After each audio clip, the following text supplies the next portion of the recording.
what I want to talk to you about actually is, well, first of all, I love the energy in the second piece, and I love how graceful this first one was. Really, really lovely phrasing. I want you to do two things in both pieces now that it's so good. But what we want to do is that I want you to listen, first of all, to make sure that you have longer ideas.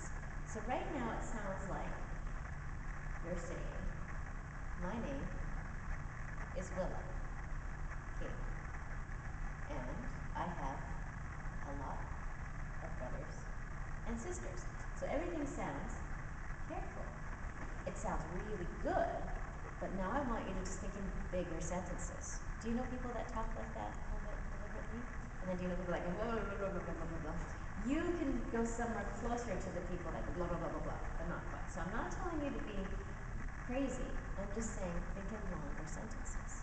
Do you know what I mean? Can you try from the beginning?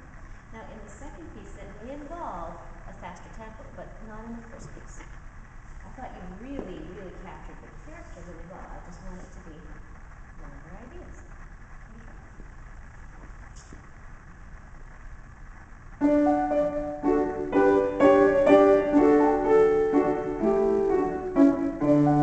very good. I like that you're doing a crescendo here, but it's gotten blown out of proportion. So still make it sound pretty, but and show a little bit of crescendo, but don't be quite so aggressive with it, okay? Good, good.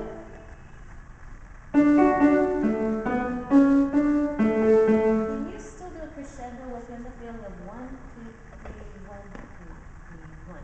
So don't let that third beat, don't let it go da da pop. Okay? So listen to the long line. You're really good because as soon as I say something, you really, really do it. So at some point, somebody told you to do a crescendo and you really, really did it. And I told you don't do too much on the third beat and you really, really did it the other way. Use your sense. Do what makes sense to you.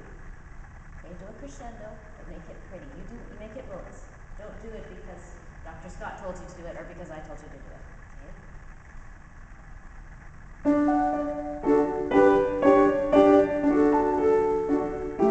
Good. Go keep going. Good, you know what it is? It's very good. This third beat is louder than the next beat. And I want it to join into it. So what I want is do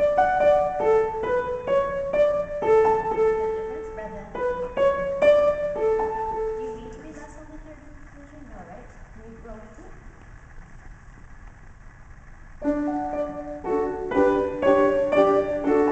Good.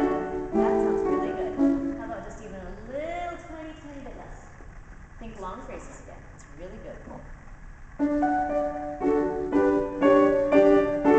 Yes, that's my favorite one. Do you feel like your own? Good. So what I want you to do is to do things and be your own judge. Don't do something and say, I need more of this, or I need less of this, because somebody told me. I want you to say to yourself, Willa, do you think that sounds good? And you can decide. So do it one more time, and you can either do the same thing, or you can do it slightly differently, and then you're going to tell me what you think. Go ahead.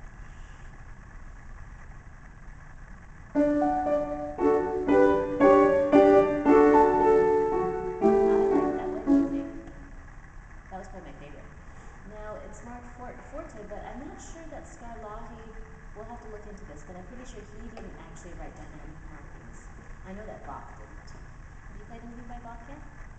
So these editors like to put in dynamics. You'll have to ask your teacher. I don't remember if this one Scarlatti wrote dynamics, but let's assume that these are his dynamics. Then you would want more bright character at the beginning. Let's try it one more time. What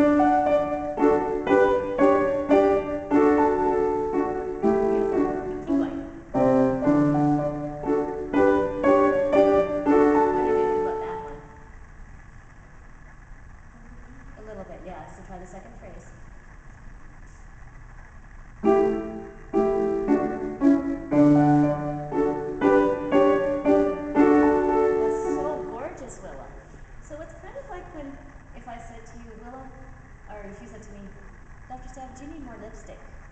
And I said, okay. And I went, okay, is this good? And then you said, no, I said a little more. You even said that. So just use your reason, or just use your own sense of taste, because what you just did was fantastic. You know, you're very musical, you can tell. Good. Then, the reason I want you to say the crescendo is because where is the really big crescendo that's coming from? So let's just assume now that Scarlatti wrote these dynamic harmonies, even though I know he didn't, because he didn't usually write things like crescendos. So, here's one. I like that idea, don't you? So can you show us more of a crescendo here?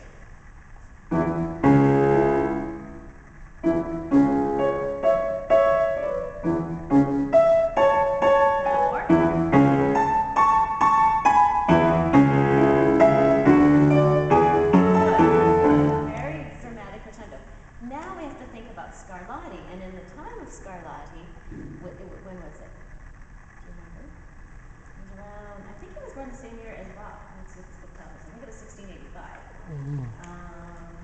Yes, 1685, good. That would have been embarrassing if I was wrong, huh?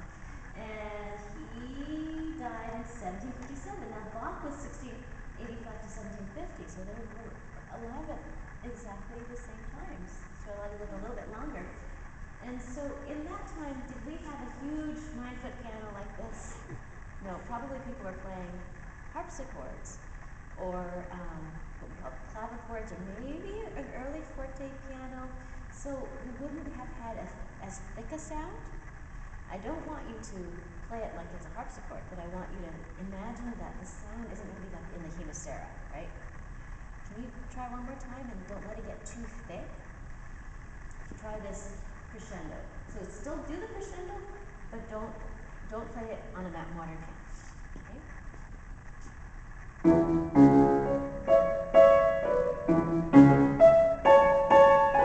More. Beautiful. Good. That's so good. So it doesn't get too thick. Now that leads me to the, by the way, excellent pulse in steadiness, excellent posture, and I love how consistent your staccatos are. You really listen very well to the length of your notes, and you really pay attention to details. So really what I'm talking to you about is pacing. Pacing to make sure you don't overdo those crescendos, that you make a long line, and saving for when you really need to go to the big peaks, like you just did, okay? So in the second piece, how that relates is this. It's a similar idea. I can tell that you prepare really carefully. When you get up to perform, you want to let go a little bit. So this seems slow and careful. Did you feel that way? The other thing about it is it seemed thick. So I know it has to be violent, which you did a great job of. It has to be a huge sound, which was fantastic. But we don't ever want to feel like it's so thick all the time. You understand what I'm saying? Can you try the first phrase, and I want you to try a little bit faster.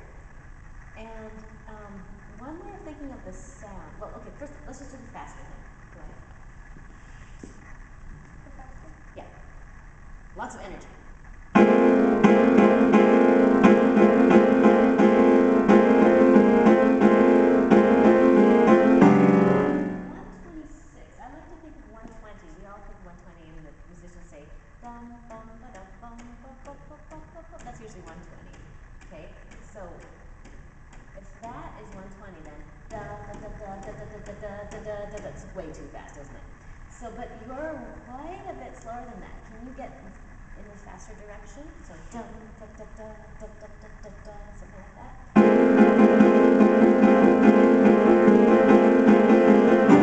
Does that feel crazy? I would work towards that tempo. I would check it on a metronome. Have you done that lately? Did it seem like you played it slower than normal today? Yeah. What happens is sometimes just by upping that, it'll make us feel like it's a longer line already, because it started to feel like 1, 2, 3, 4, 5, 6, and it seemed like you were being so careful that we lost this dancing feel to it. Yes. I would like you also to bring out the top voice more. So you have to understand that it's so obvious that you are a very good practicer and that you prepare really, really, really well, and that you're a good musician.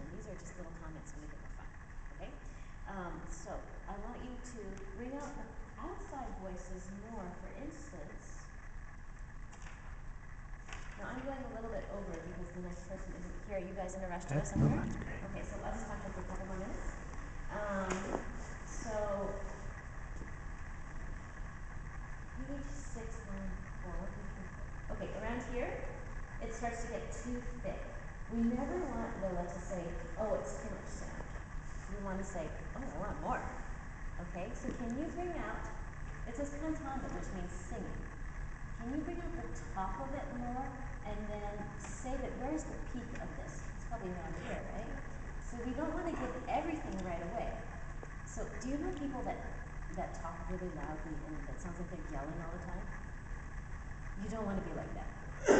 You want to sound like you're saying something important and then save it for when you have something really huge and then you can come back. So can you think about that? You're saying something important, yes, but we don't want to be screaming the whole time. Okay? Okay. Again, you're a good student, so you overdid it. I still want it to be, it says fortissimo, but I just want you to have a reserve. So I don't want you to give 100%, I want you to give maybe 95% or 90%. And that's when you went back to 70. Okay?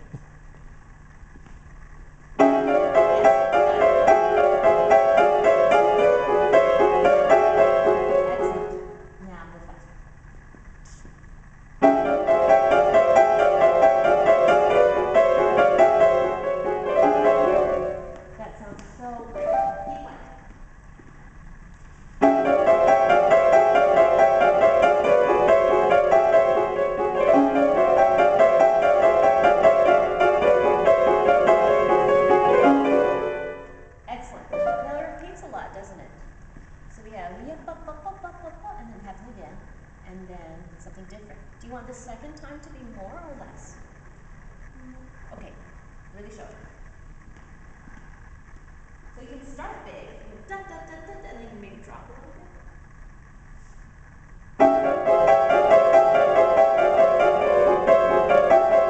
More.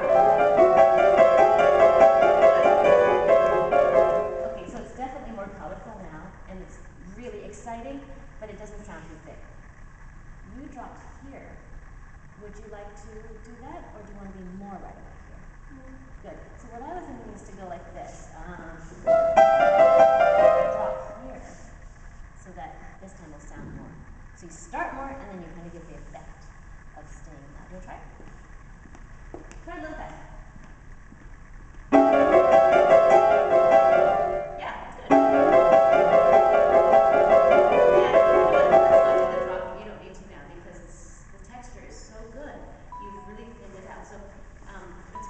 So I should probably stop soon, but what I wanted to talk to you about is, it's like if you think about fabric, what you had before was a velvet curtain, all the way through, really, really thick, or like a bedspread that was like really, really, really velvety. And what you have now is more like, do you know what linen is like? Or like something that's just, you can see through just a little bit. And there are going to be places where you might want in different pieces to have, like in a Beethoven piece, if it was marked fortissimo, or a Mozart piece, or Scarlatti, you would want it to be more like a lace curtain. So if you could think about the texture of the music more in terms of how much you can see through it, and play around with that, it gives you a lot more possibilities, doesn't it? And that's what we call voicing. Your teacher probably talked about voicing. What you just did was wonderful voicing. And if you just could speed it up like that, I think you'll have a lot of fun with it. So the next step is to say, I've done the work, and now I can let go and trust it. And if I get a couple wrong notes in the performance, it's not the end of the world, but you probably won't. And the more you perform it, the more comfortable you'll feel that way. And then the next step also is for you to say, I'm a good musician, and I can use my judgment.